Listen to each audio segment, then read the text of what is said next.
साथियों, स्वागत है साहित्य सहचर के इस नया यूट्यूब प्लेटफॉर्म पर।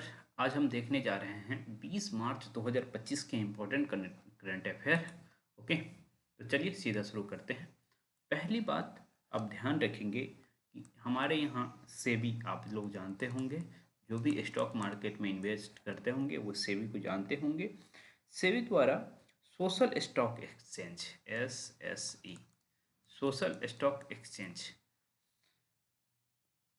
में न्यूनतम निवेश राशि जो पहले 10,000 हुआ करती थी, ओके, इस न्यूनतम निवेश राशि को घटा करके अब कर दिया गया है 1,000।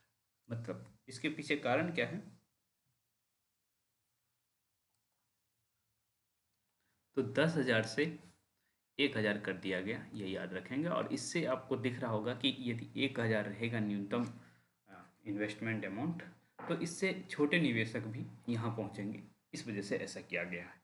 ओके, दूसरी ओर चलते हैं। ये भी एक तरह से छोटे निवेशकों से संबंधित है। ओके, तो बैंकों को, जो हमारे इंडिया में जितना बैंक है,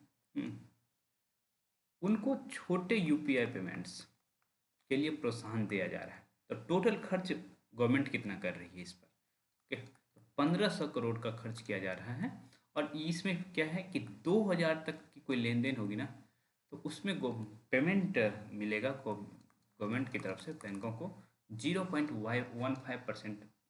मतलब बैंकों को मिलेगा गवर्नमेंट की तरफ से, एक तरह से ये मान सकते हैं प्रोत्साहन राशि के तौर पर। ओके, ये इम्पोर्टेंट है आपका। और दूसरी तरफ बैंकों को ओवरऑल यूपीआई इंफ्रास्ट्रक्चर डेवलपमेंट के लिए 20% मिलेगा। तो ये इतना इंपॉर्टेंट मुझे डाटा नहीं लग रहा है जितना ये मिल रहा है कि मतलब 2,000 से कम का पेमेंट होगा तो ये 0.15% का प्रोत्साहन राशि दिया जाएगा। और गवर्नमेंट टोटल खर्च कितना कर रही है? 1,500 करोड़ का। तो ये आप याद रखेंगे तो मुझे अच्छा लगेगा। ओके, तीसरे करंट अफेयर की तरफ चलते हैं। ओके, हमारा है राष्ट्रीय गोकुल मिशन, जिसे संशोधित किया गया। ओके, संशोधित किया गया है राष्ट्रीय गोकुल मिशन को, राष्ट्रीय गोकुल मिशन। ओके, इसे, और इस पर खर्च कितना किया जा रहा है? फिर जब संशोधित किया गया तो खर्च कितना किया जा रहा है? तो इस पर 3,400 करोड़ का खर्च किया जा रहा है। कितने दिन में खर्च किया जा रहा है? तो आप 2021-22 से शुरू है और 2025-26 तक खर्च किया जाएगा। मतलब इस बजट के, मतलब जो हमारा ईयर खत्म होगा, नेक्स्ट ईयर आएगा, जब तक बजट लाएंगे तब तक की बात हो जाए। तो 15th वित्त आयोग के कहे अनुसार मान सकते हैं इस बात को कि हम 3,400 करोड़ खर्च कर रहे हैं राष्ट्रीय गोकुल मिशन पे। ओके, पहले ये अमाउंट कम हुआ करता था। ओके, हाँ, और साथ ही साथ 1,000 करोड़ और दिया गया है। ओके, और इसका उद्देश्य वही बछड़ों का लालन पालन के लिए ऐसा किया गया है। ओके, तो ये आप याद रखेंगे तो मुझे अच्छा लगेगा। थोड़ा सा और हम आगे बढ़ते हैं। इसको मिटा देता हूँ।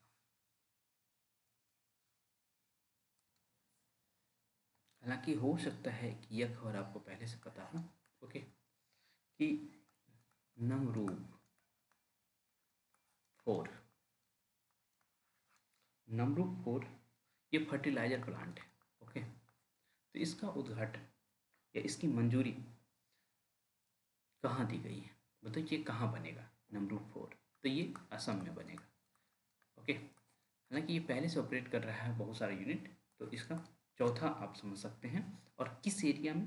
तो किस एरिया में करेगा? तो ये Brahmaputra valley fertilizers corporation limited, BVFCL। Okay, Brahmaputra valley fertilizers corporation limited के एरिया में नमरूप 4 का की मंजूरी दी गई है। इस पर कितना खर्च हो रहा है ये मत याद रखिएगा। ओके, और सबसे अधिक इसमें भागीदारी किसकी है? तो चूंकि असम है तो 40% भागीदारी असम गवर्नमेंट की है, ये याद रख सकते हैं आप। ओके, और BVCL की कितनी भागीदारी है? 11%। बाकी और भी है, हिंदुस्तान उर्वरक लिमिटेड जो है HURL, उसका 13% है। ये नेशनल फर्टिलाइजर लिमिटेड का 18% है, ये मत याद रखिए इतना कितना याद रखेंगे आप। लेकिन हाँ, असम गवर्नमेंट का जो असम सरकार है उसका 40% है और BBCL का 11% है, इतना याद रख लेंगे तो काफ़ी है, ज़्यादा नहीं। और असम याद रखिएगा, नंबर 4 कहाँ बनेगा, असम में। ओके, कई बार ये होता है कि लवारिस संपत्ति आपसे भी जब इन्वेस्टमेंट किया जाता है तो वहाँ भी कई सारी चीज़ें लवारिस संपत्ति हो जाती है।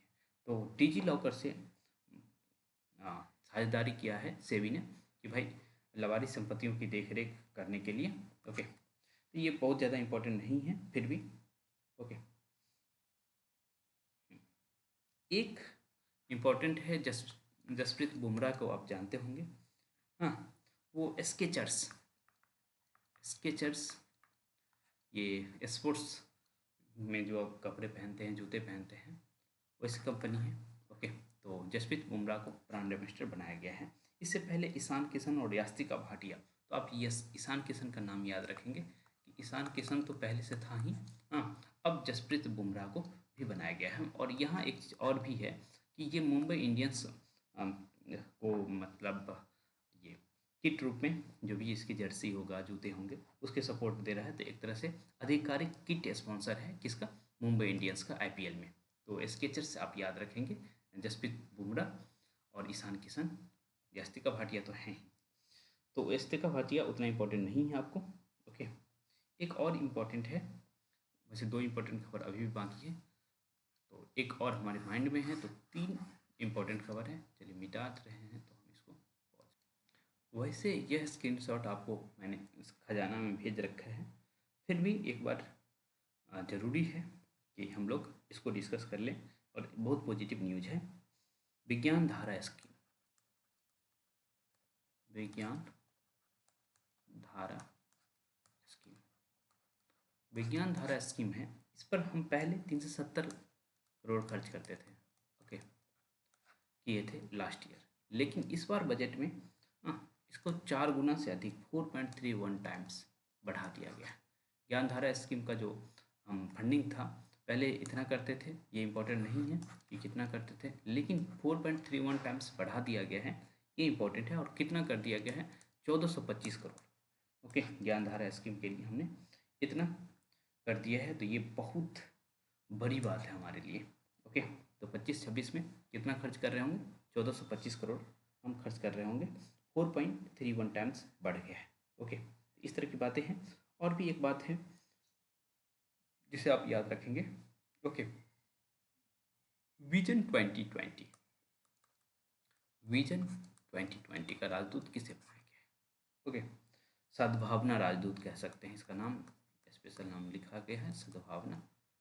ओके, सद्भावना राजदूत। ओके, तो विजन 2020 के लिए सद्भावना राजदूत बने हैं कृष्णमाचारी,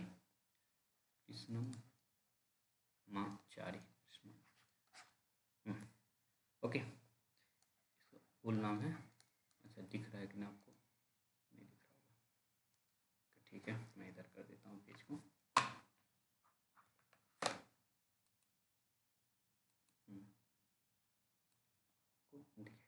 ओके, इसका फुल नाम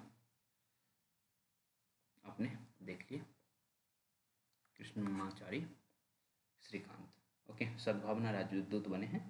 ओके, और ये किस पे, विजन 2020 किसके लिए, अंधेपन पे वर्क करता है, तो आप इतना याद रखेंगे। एक है, लेकिन ये उतना इम्पोर्टेंट न्यूज नहीं है, भारत के दृष्टिकोण से थोड़ा नेगेटिव न्यूज है। फ्री स्पीच इंडेक्स की बात की जा रही है। Okay, free speech index, okay, index की बात की जा रही है, और इसमें सिर्फ 33 देशों में से भारत का रैंकिंग 24वां है, तो ये बहुत अच्छा रैंकिंग नहीं हुआ, इसलिए मैंने कहा था कि नेगेटिव खबर है।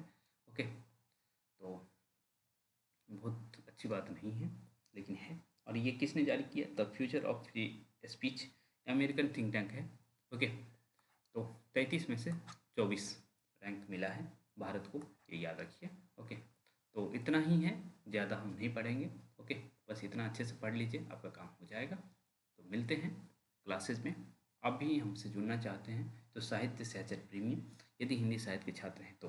ओके, बाकी आप हमसे जीएस के लिए जुड़ सकते हैं।